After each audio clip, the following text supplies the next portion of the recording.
भी मैं विनम्र अभिवादन करती हूँ। 11 अप्रैल को महात्मा ज्योतिराव फुले और 14 अप्रैल को विश्व रत्न बोधिसत्व महामना डॉक्टर बाबा साहब अम्बेडकर इनकी जयंती है। प्रथमतः इन सभी महापुरुषों को अभिवादन कर आज 5 अप्रैल 2025 को हम चक्रवर्ती मौर्य सम्राट अशोक इनकी जयंती के अवसर पर कार्यक्रम को शुरू करते हैं। मैं आप सबको बताना चाहती हूँ चक्रवर्ती मौर्य सम्राट अशोक ने बुद्ध के जीवन कार्य से प्रेरित होकर उन्होंने पूरे विश्व में बुद्ध के विचारों का कार्यों का प्रचार प्रसार किया। आप सबको तो पता ही होगा चक्रवर्ती मौर्य सम्राट अशोक ने 84,000 बुद्ध विहारें निर्माण की थी, 23 अंतरराष्ट्रीय विश्वविद्यालय निर्माण की थी। मैं आप सबको बताना चाहती हूँ कि आज चक्रवर्ती मौर्य सम्राट अशोक की जयंती है।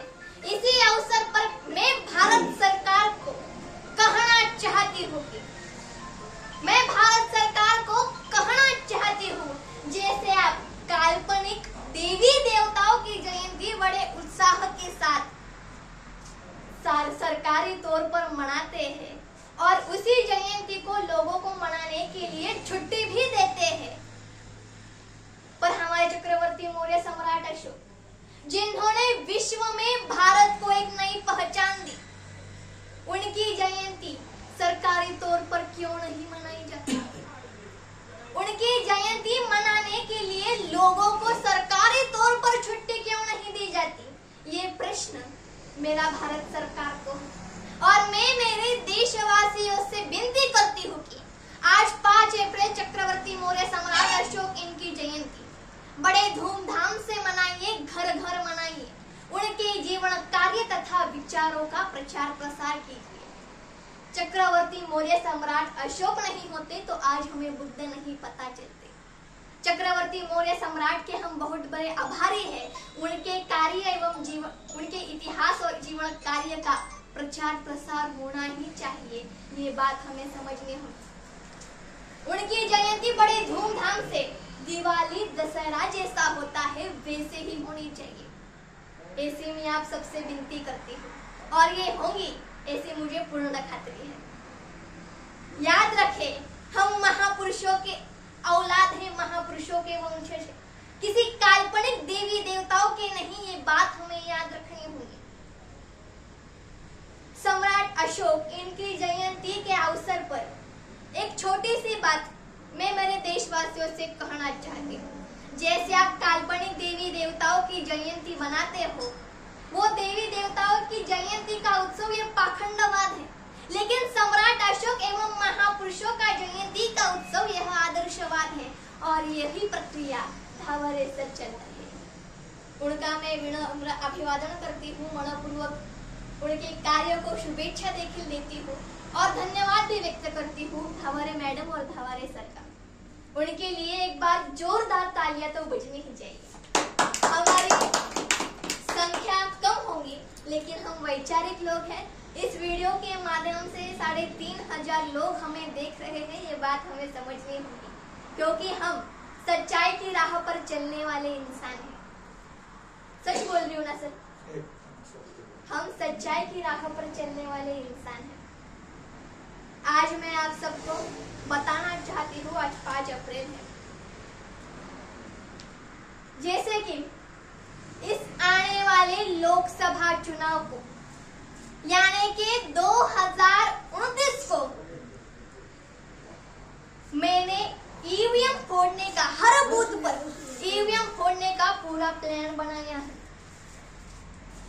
2029 को आने वाले लोकसभा पर हर बूथ पर दिन भर ईवीएम फोड़े जाएंगे, ये बात हमें समझनी होगी और सरकार को हम मजबूर करेंगे फिर से लोकसभा का चुनाव लेने के लिए, वो भी बैलेट पेपर पर। ये मेरा आप सबको वादा है और आप सबको भी हमें साथ सहयोग देनी होगी।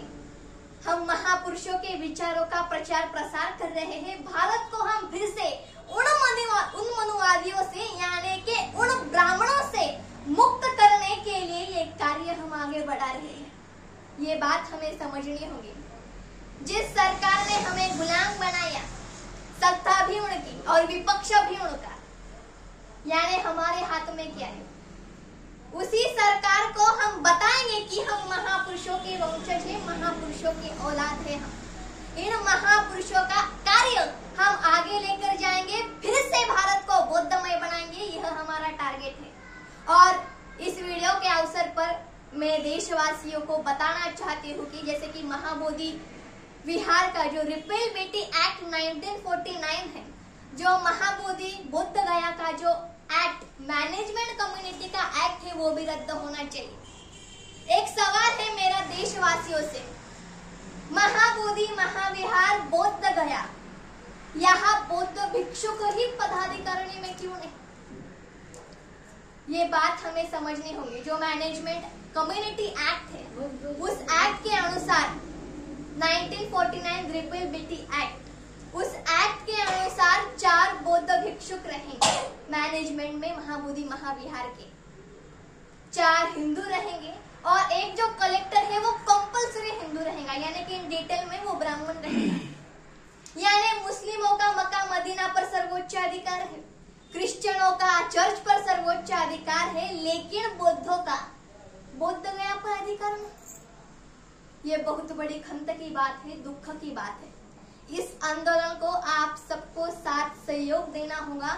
हमारा महाबोधि महाविहार उन ब्राह्मणों के कब्जों से हमें छुड़ाना होगा और ये संकल्प लेना होगा कि हम फिर से भारत को बौद्धमय बनाएंगे।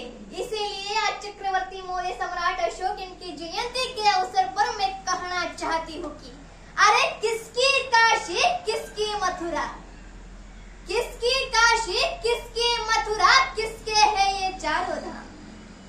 अरे किसकी काशी किसकी मथुरा, किसके है ये चारों धाम। इतिहास का पन्ना उठा कर तो देखो, अरे इतिहास का पन्ना उठा कर तो देखो, सब चक्रवर्ती मौर्य सम्राट अशोक के नाम, सब चक्रवर्ती मौर्य सम्राट अशोक के नाम।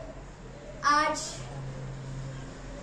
सम्राट अशोक इनकी जयंती के अवसर पर पुनश्च आप सबको ढेर सारे शुभकामनाएं, और आप सब यहीं पर आए, इसीलिए आप सबकी मैं आभारी हूँ और आप सबका धन्यवाद व्यक्त करती हूँ। और जिन्होंने इस कार्यक्रम का आयोजन किया, हमारे धावारे सर, इनका भी मैं मनपूर्वक आभार व्यक्त करती हूँ। और आप सबसे मेरी विनती है कि एक बार हम सबको जोरदार घोषणा देनी है और आज 5 अप्रैल को सम्राट अशोक इनकी जयंती मनानी है। सब लोग घोषणा देंगे। विश्व को शांति का संदेश देने वाले तथागत गौतम बुद्धांचा, बुद्ध के विचारों का प्रचार प्रसार करने वाले चक्रवर्ती मौर्य सम्राट अशोकांचा, चक्रवर्ती मौर्य सम्राट अशोकांचा, विश्व रत्न बोधिसत्व महामानव डॉक्टर बाबासाहेब आंबेडकरांचा, डॉक्टर बाबासाहेब आंबेडकरांचा। और बिहार के लोग देखिए इस कार्यक्रम को आए हैं, आपका मैं आभार व्यक्त करती हूँ।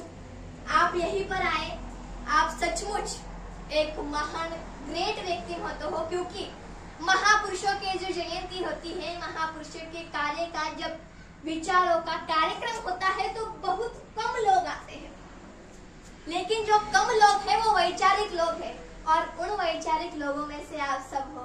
आपका मैं आभार व्यक्त करती हूँ और यहीं पर मैं रुकती हूँ। आप सबको मेरा जय भीम, जय शिवराय, नमो बुद्धाय।